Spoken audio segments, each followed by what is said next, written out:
Merci encore, Madame Leblanc. Alors, Madame Leblanc a déjà dressé le bilan du lien entre l'islam et l'excision. Je vais rapidement vous présenter des données empiriques pour essayer de soutenir en fait ce qu'elle nous a amené.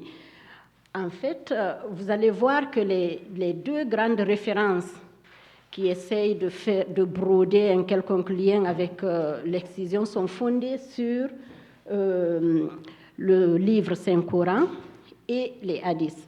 Le problème, c'est qu'il se trouve que ces hadiths-là sont des recueils des actes et des paroles du prophète qui ont été ramenés en surface par les collaborateurs proches, les gens qui étaient de l'entourage du prophète, donc qui vont beaucoup plus de l'interprétation.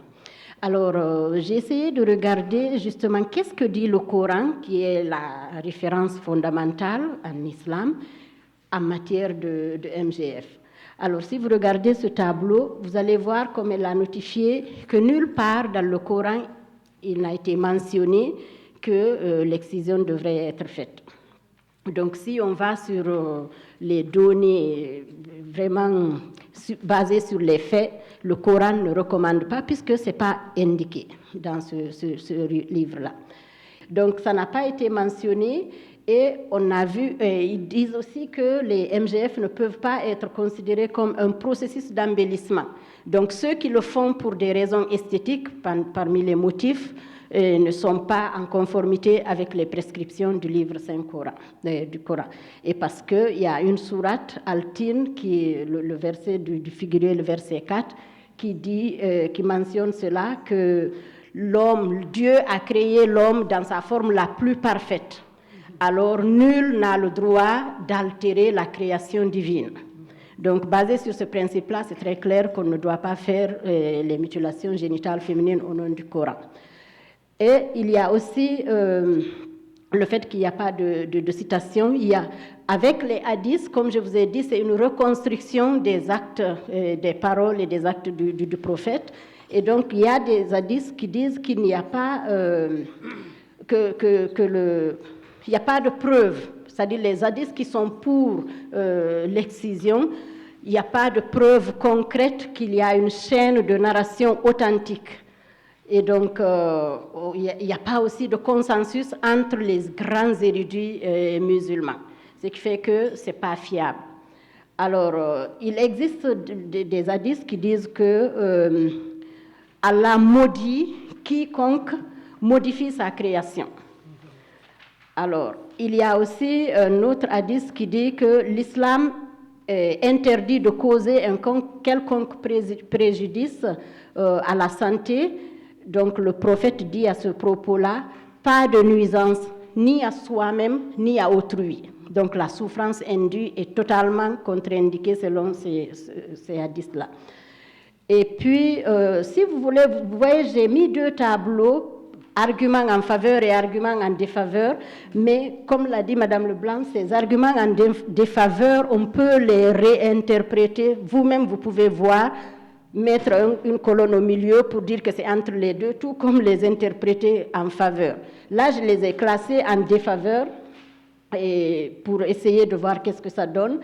Et par exemple, on nous amène l'hadith qu'on appelle l'hadith de Atiya, selon lequel le prophète se serait adressé à cette femme-là pour lui dire « Oh Atiya, ne coupe qu'une petite partie et n'excise pas, car ceci sera plus agréable à la femme et plus apprécié du mari. » Si on essaie d'interpréter ce hadith-là, ne coupe qu'une petite partie, est-ce que ça veut dire de faire la clitoridectomie, comme le stipule l'OMS avec la classification? N'excise pas. L'excision, on sait que c'est quand il y a la clitoridectomie et quand il y a l'infibulation, quand il y a à la fois la coupure du clitoris, une partie des petites lèvres ou les grandes lèvres ou le tout en même temps. Donc, connaissant la typologie des MGF, on pourrait regarder ça de différentes façons. Ensuite, qu'est-ce qui a été dit par les grands érudits qui ont collaboré dans plusieurs études avec l'UNICEF? C'est que l'hadith-là n'est pas fiable. J'ai mis en observation 1, c'est-à-dire que c'est un indice très faible. On ne peut pas se baser sur ça pour dire que l'excision, c'est un indice qui recommande l'excision. L'autre, c'est un autre indice qui dit la circoncision est une sunna pour les hommes et une makrama, c'est-à-dire un acte vertueux pour les femmes. Donc le mot, selon les grands érudits là, le mot makrama retire toute forme d'obligation au MGF. Alors le prophète a dit que c'est du sunna, en fait plutôt une coutume. Donc ce n'est pas une pratique exigée et recommandée. Si on l'a fait, on l'a fait, mais si on ne l'a pas fait aussi, ce n'est pas obligatoire. Alors, 2, qu'est-ce que disent les érudits? Ce hadith est faible et qu'il n'est pas, par conséquent, fiable. Donc, l'autre hadith, c'est le fait d'avoir rapporté qu'on intimerait un ordre aux épouses d'Al-Ansar, qui est un grand musulman à Médine, de pratiquer l'excision. Là également, on voit qu'au niveau 3, on dit que c'est un hadith qui est lui aussi faible et ses rapporteurs ne sont pas fiables. Alors, il y a l'autre qui rapporte l'hadith de Aïcha. Aïcha, on sait que c'est la femme préférée du prophète, il en a eu plusieurs. Alors, Aïcha aurait dit, si les deux parties circoncises, mâle et femelle, entrent en contact, le bain rituel s'impose. Est-ce que ça veut dire que Aïcha soutient que les MGF sont une recommandation du prophète? C'est pas ça que ça dit ici.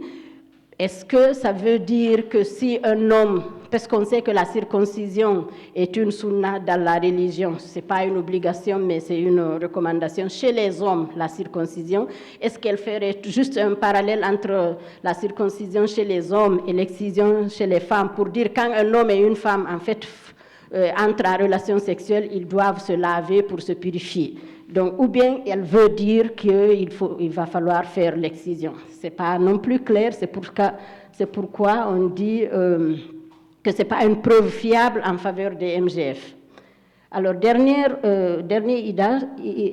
hadith, c'est l'hadith qui dit que ô épouse d'Al-Ansar, excisez sans abuser, car cela est plus agréable pour vos maris, et méfiez-vous d'être ingrate envers celui qui vous comble de ses bienfaits.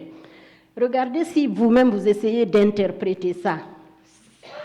C'est plus agréable pour vos maris. Et comment on appelle ça? Il faut pas être ingrate envers celui qui vous comble de ses bienfaits. Est-ce qu'il veut dire que c'est ce qui se passe entre vos maris et vous qui est un bienfait? Est-ce qu'il veut dire que c'est l'excision qu'il faut faire sans abuser? C'est flou non plus, c'est pas très clair. Donc c'est pour ça, en observation, on dit que c'est aussi un hadith faible et les rapporteurs ne sont d'ailleurs pas du tout fiables.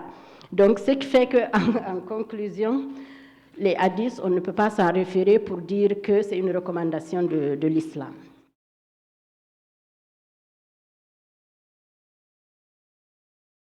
Alors, on a essayé de récapituler ici avec des données aussi pour recueillir les opinions des femmes et des hommes sur l'excision en tant que nécessité religieuse. Vous savez, en Afrique, en général, à chaque 5 ans, on organise des enquêtes démographiques et de santé dans lesquelles contient un volet sur l'excision. Et donc, d'après les opinions des hommes et des femmes, on a vu qu'au niveau de plusieurs pays, que vous voyez ici, Érythrée, Guinée, Égypte, Mali, Mauritanie, Sierra Leone et Tchad, ils considèrent la pratique comme une obligation religieuse, malgré ce que je viens de vous présenter dans le tableau précédent, à l'effet que ce n'est pas dans le Coran, ni les hadiths qui y mentionnent ne sont pas non plus fiables. 30 à 60% des hommes et des femmes dans ces pays-là considèrent que c'est une obligation religieuse.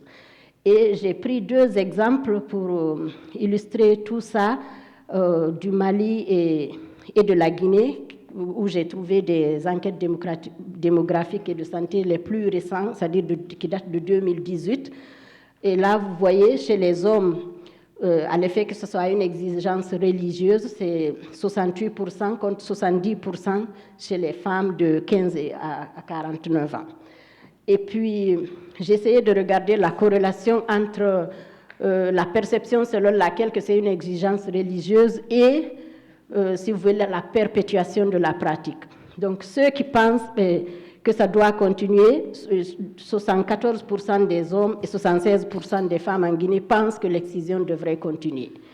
Et j'ai regardé, là, puisque dans les EDS, on parle parfois de l'ensemble des religions, que ce soit musulmans, chrétiens, animistes et même sa religion, on avait une variable qui parlait de, comment on appelle ça, de l'islam particulièrement, qui disait que 80...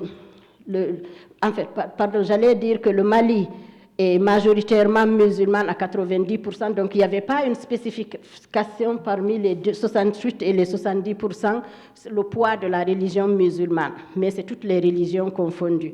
Alors qu'en Guinée, on a pu retracer le poids de l'islam avec 73% chez les hommes et 63% chez les femmes. Donc, elle a dit, Madame Leblanc, c'est une pratique qui est antérieure à l'islam, donc on a dû faire une récupération.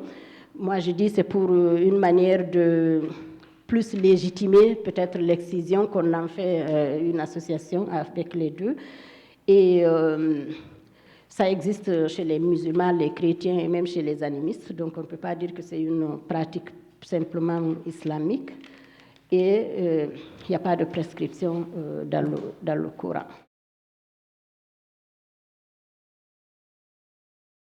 Là, je vous rapporte juste des mythes pour vous dire, parce que l'excision en général, les motifs et les fondements même de l'excision reposent sur des mythes. Si on nous dit que c'est associé à la religion et que le Saint-Coran ne nous le demande pas, les hadiths ne nous le demandent pas, c'est qu'il y a trop de mythes autour. Et par exemple, l'un des mythes les plus courants, c'est qu'on dit si à la petite fille, si on ne t'excise pas, ton clitoris va s'allonger jusque parfois toucher le sol. Donc les filles non excisées pouvaient grandir et avoir comme un pénis, parfois on extrapole. Ensuite, on dit que l'infibulation permettrait une meilleure hygiène parce qu'un vagin, disons, serait moins ouvert et ce qui n'est pas vrai, évidemment.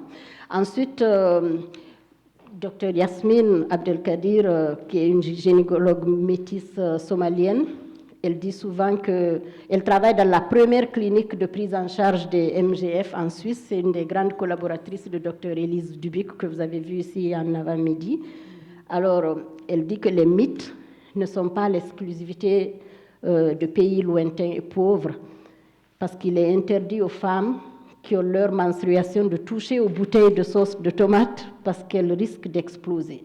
Donc ces croyances existent encore de nos jours. Comme je vous ai dit, les tendances, il y a beaucoup de controverses et de tiraillements selon qu'on est convaincu que les hadiths ne sont pas réels et que ça ne figure pas sur le Saint-Coran, ou qu'on est traditionnaliste fervent, traditionnaliste et coutumier, et qu'on veut préserver la coutume et la tradition au nom de la religion et qu'on le supporte. Le mot de la fin, alors, c'est que ce n'est pas une recommandation, c'est une fausse alliance, une fausse association qu'on en fait pour légitimer une pratique traditionnelle, une pratique coutumière. Mais vous allez voir que tout ce qu'on raconte tourne autour de la fidélisation de la femme pour l'empêcher, en tout cas, de faire des relations sexuelles pour l'appropriation de son corps et de tout, et pour défendre les hommes en réalité. C'est pourquoi l'approche féministe qui va combattre le patriarcat et la domination, disons, des femmes par les hommes devrait continuer avec l'approche intersectionnelle. Merci beaucoup.